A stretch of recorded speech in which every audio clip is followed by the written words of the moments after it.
partida. O ponto de partida é diferente do resto do pensamento daquela época, né? O pensamento ocidental, eu diria, o pensamento oriental já é um pouco diferente, mas é que ele disse, não, entre a matéria e a energia, a prioridade é a energia é primeiro, e a matéria se manifesta, é uma manifestação da energia. Essa é ali que ele faz, diríamos, a diferença. E começa a olhar tudo de outro ângulo.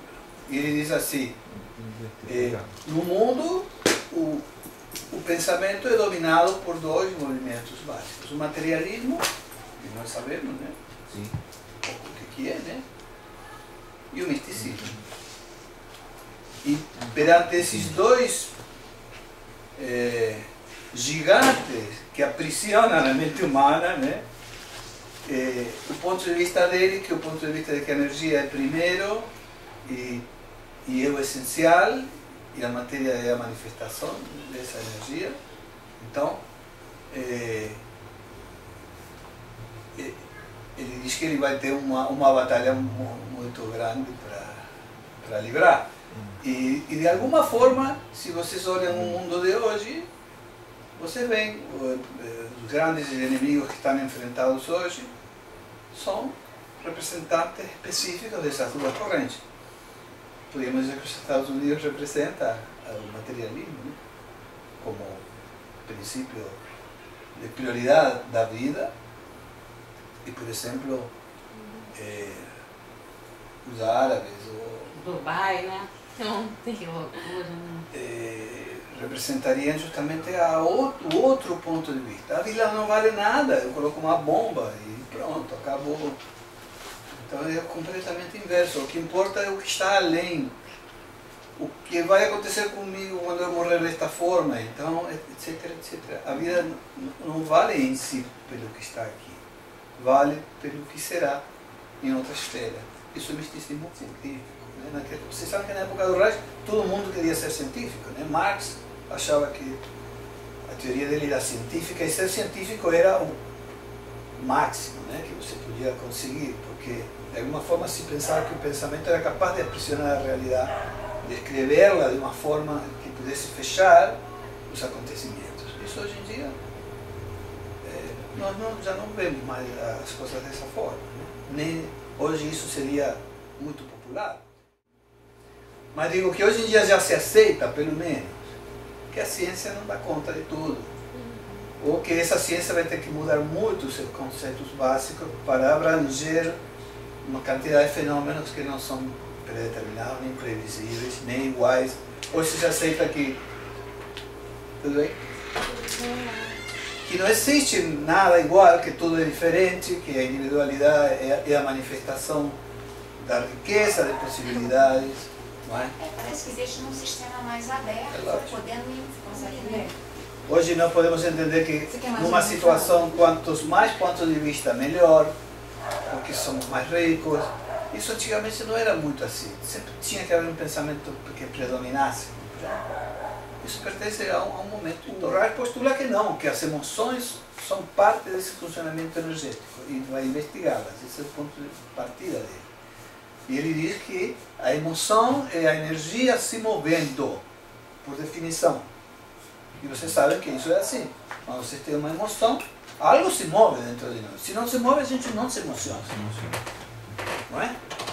Por exemplo, as pessoas muito rígidas, elas não sentem nada. E a energia não se move mesmo. Ela está fixada. Não é? Então, isso varia de pessoa para pessoa.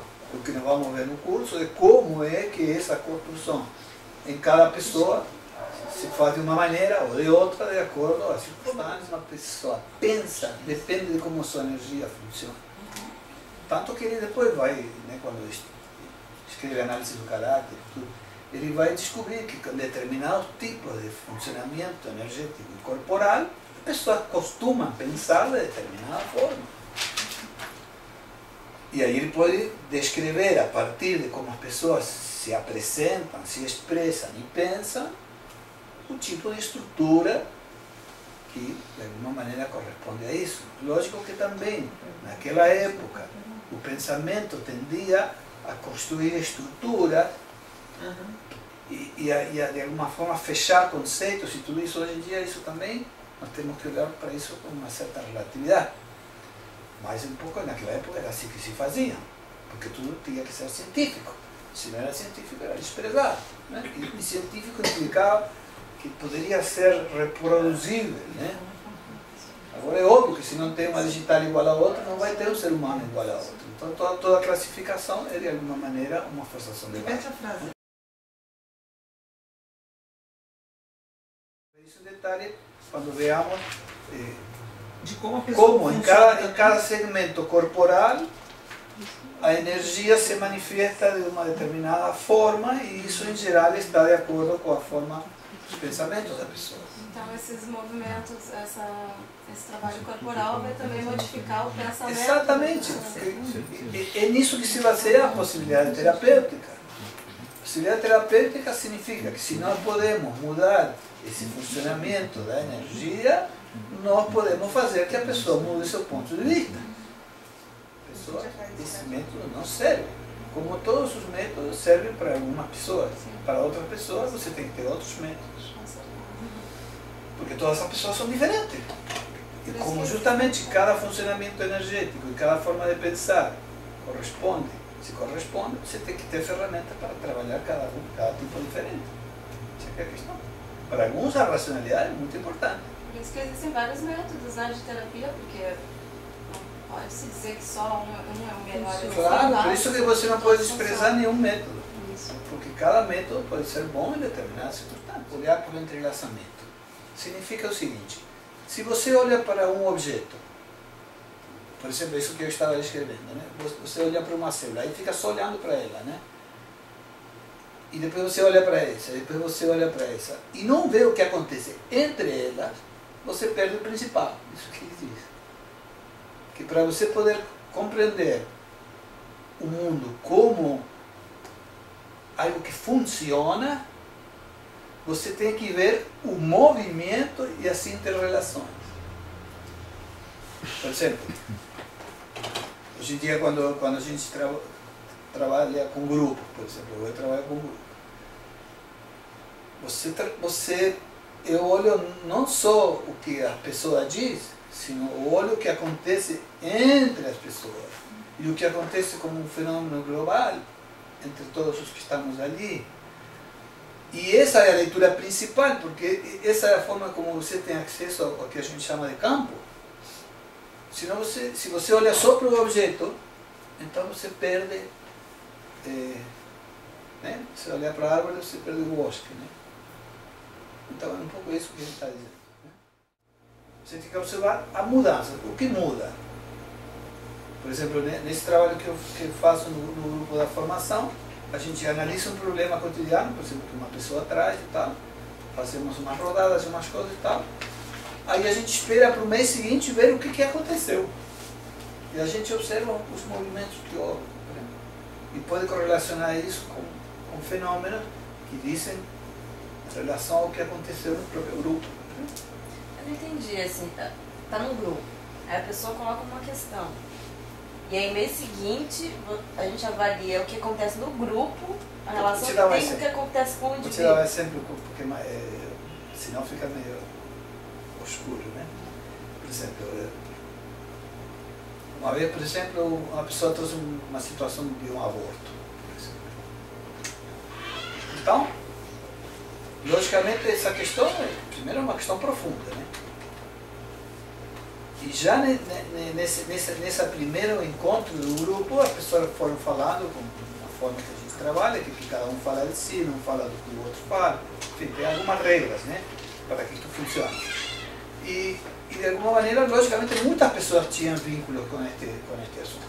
Porque muitas famílias isso tinha acontecido, ou se não tinha acontecido na família dele, tinha acontecido na família da tia, enfim.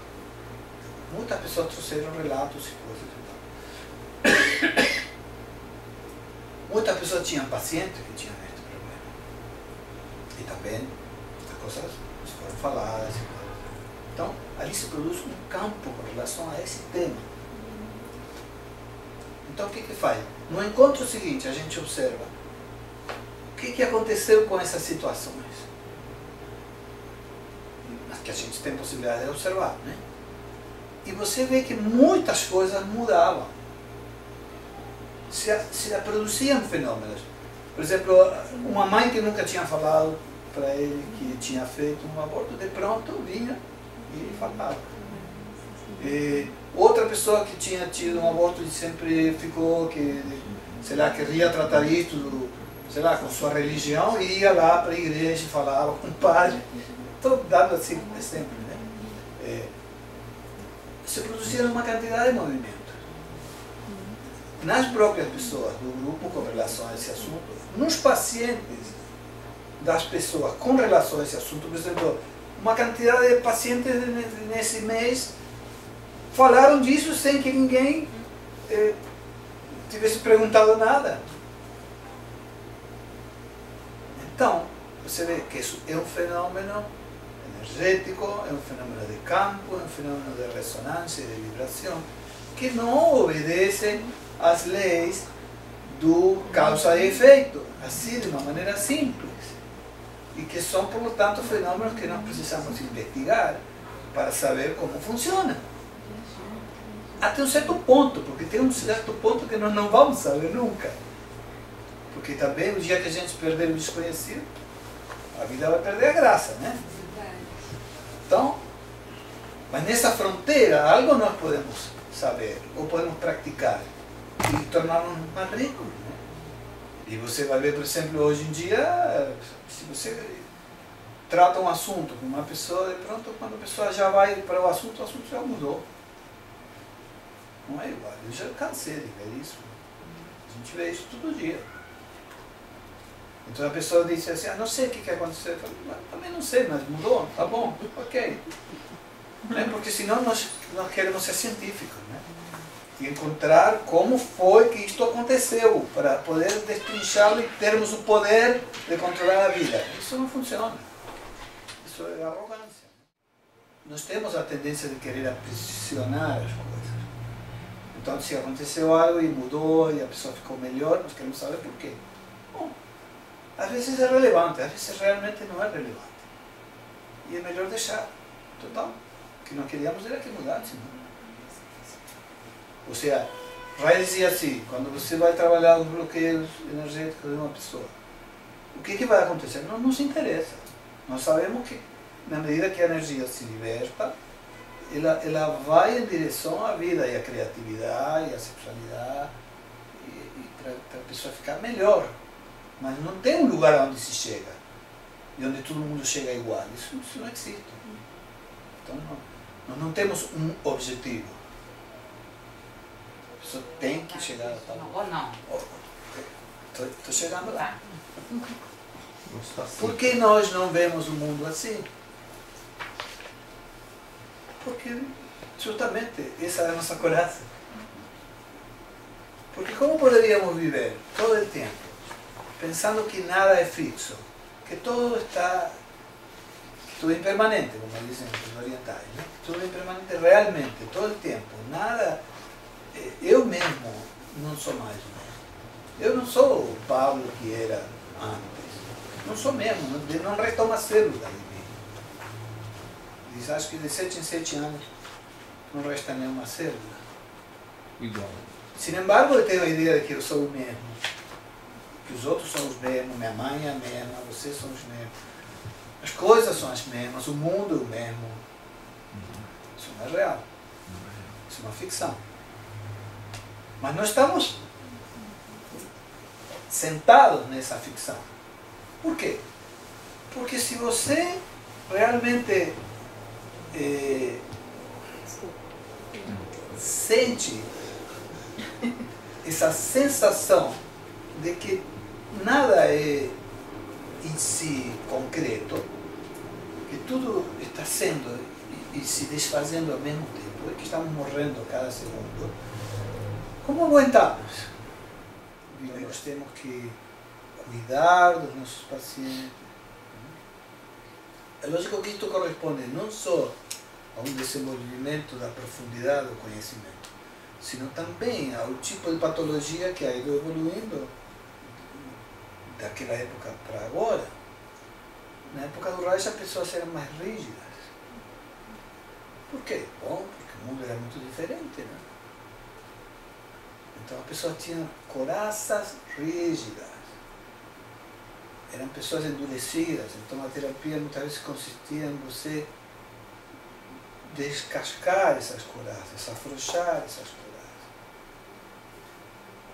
Com o avanço dessa civilização, tal como acontece, com as mães que não cuidam mais dos filhos e tudo isso, e terceirizam os filhos, tudo isso, as crianças têm cada vez menos estrutura, menos coraça e menos capacidade de lidar com o mundo. Então, em muitos casos, hoje em dia, o que a gente faz é criar coraça. Então a coraça não é nosso inimigo. A coraça é uma função que tem que servir para que a pessoa possa funcionar no mundo. E você sabe que muitas pessoas hoje não conseguem estar bem no mundo. Não conseguem trabalhar, não conseguem namorar, não conseguem ter filhos, não conseguem ter uma vida normal. E encontram muitas dificuldades para isso. Ou então, tem demasiadas emoções e não dão conta, ou então se drogam, enfim, tudo isso, que o panorama que mais ou menos a gente tem hoje em dia. Temos o que foi chamado de borderline, que isso quer dizer personalidades limítrofes, quer dizer o quê? O limítrofe entre quê? Entre a estrutura e a falta de estrutura, entre a identidade e a falta de uma identidade definida, entre pessoas que conseguem construir limites com relação ao mundo e pessoas que não conseguem construir limites com relação ao mundo. Então, hoje em dia, eu diria que a maior tarefa terapêutica é relacionada a esse tipo de caso, não ao desbloqueio de coraça. Não? Hoje em dia, nós fazemos desbloqueio de coraça da maneira que o Reich fazia com muito poucas pessoas. Porque poucas pessoas estão capacitadas para entrar diretamente nesse trabalho, compreende? Isso tudo nós vamos ver ao longo do curso, as características de cada pessoa, como é e tal, e como podemos ler e saber de tudo isso. Eu estou dando como se fosse uma palhinha, né, para ter uma ideia. Né? Ok, mas por exemplo, não ver a interrelação dos fatos também é uma coraça. Não querer enxergar. Por exemplo, você faz se você, por exemplo, se você trabalha com casal, eu já trabalhei muito com casal, então o cara vem e conta uma história, a mulher vem contar outra história, é outra coisa, né? Então, se o terapeuta é muito inexperiente, ele vai tomar partido, né? Porque para ele só pode haver uma versão. Só pode haver uma versão, só um que está certo, compreende? Diríamos, é o pensamento mais primitivo, mais frágil, né? Só uma visão. Então é o marido que está certo, a mulher que está errada, então ela deve ser maluca. Enfim. Aí, quando a pessoa já evolui um pouco mais, pode perceber que os dois estão certos de alguma forma, que são ângulos, e que esses ângulos devem fazer algum sentido. Esse seria uma segunda possibilidade, em que você vê que em algum fenômeno existem duas partes que o compõem. Quando a pessoa tem mais experiência, pode conseguir ver o que tem em comum desses dois pontos de vista. Em geral, quando a gente consegue olhar mais profundo, vai ver que tanto nessa versão que o marido fala, como na que a mulher fala, tem algo em comum, algo que os dois estão preços no mercado, e que em geral é algo em comum entre eles, um assunto, alguma coisa, né? Então aí vai se poder ter uma visão mais completa, mais profunda do que está acontecendo, né? Isso é um pouco para e em geral, em todo fenômeno, nós podemos ver que existe o que a gente chama um eixo causal. Esse fenômeno acontece porque antes aconteceu isto, e de alguma maneira há como se fosse uma conexão linear. E ao mesmo tempo existe uma outra conexão, que é basicamente pelo significado das coisas, ou pela vibração das coisas, ou pelo sentido das coisas. E como se a vida fosse uma trama desses dois aspectos que vão sendo tecidos.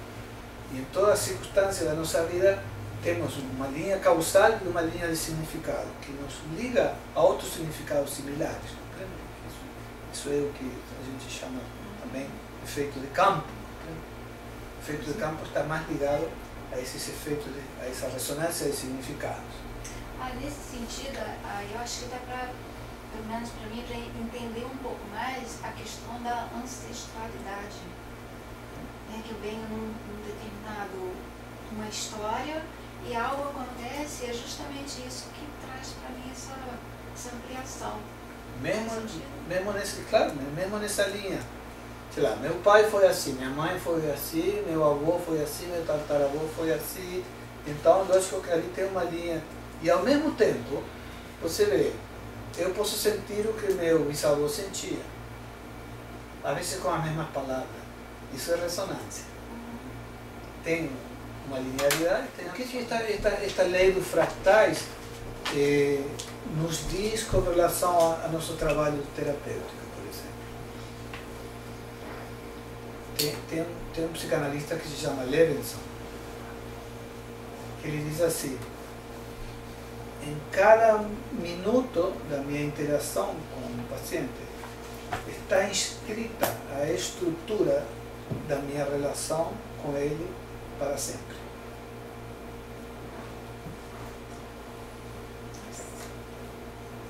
Ou seja, o que isso quer dizer? Isso quer dizer que, assim como nos outros encontros de duas correntes de energia, quando eu me encontro com um paciente, ele é uma corrente, eu sou outra, a gente se encontra, a forma que essa relação vai ter, ela tem uma estrutura, e que essa estrutura vai permanecer. Não importa o que ele diga, não importa o que eu faça, essa estrutura básica vai se manter. E nós vamos ter que trabalhar em cima dessa estrutura para que algo mude, compreende? Então, se você olha, isso é algo claro, se você olha para a estrutura da tua relação com uma pessoa, você vai ver que ela se mantém. Você pode, exatamente como a lei do fractal, se você pega um pedacinho, depois aquilo só se repete. Isso pode parecer meio louco, né? Porque a gente acha, não, cara, hoje está falando uma coisa, amanhã fala de outra, eu também falei de outro assunto, mas essencialmente a relação é igual. Se você pegar um casal, por exemplo, é muito mais claro. Você sabe, as pessoas que foram casadas sabem.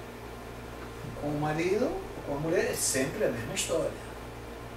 Sempre igual. A gente briga pelas mesmas coisas, tem divergência pelos mesmos assuntos, acaba sempre no mesmo ponto cego, grita pelos mesmos assuntos, sempre igual.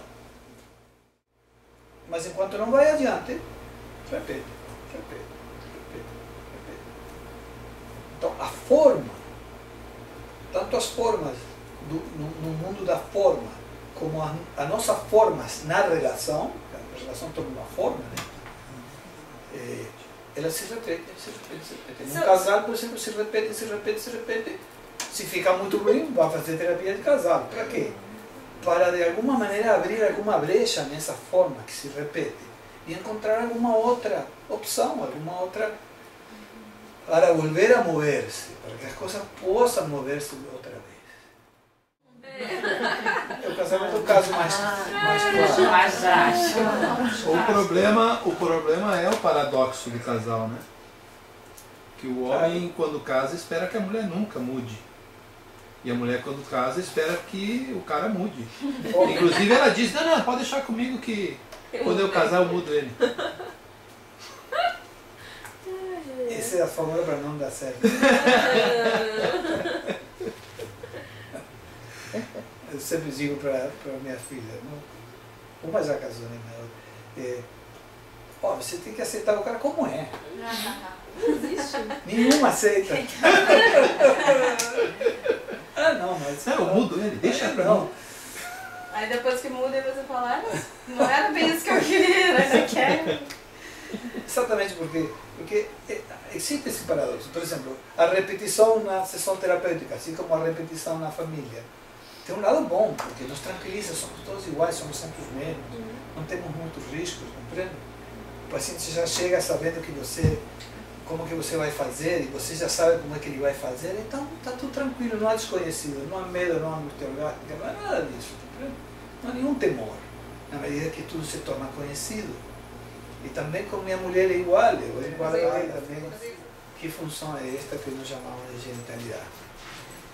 Mas, para que você tenha uma ideia básica, poderíamos dizer que a genitalidade é a manifestação em nós dessa força criativa da qual falamos hoje, que se manifesta em mim de uma forma totalmente original. Porque sou eu que tenho este desenho, sou eu que tenho esta forma, sou eu que tenho este funcionamento, e, portanto, quando a energia criativa que me foi legada passa por mim, produz algo que se manifesta na forma como eu amo e na forma como eu trabalho, que são, diríamos, minhas principais manifestações.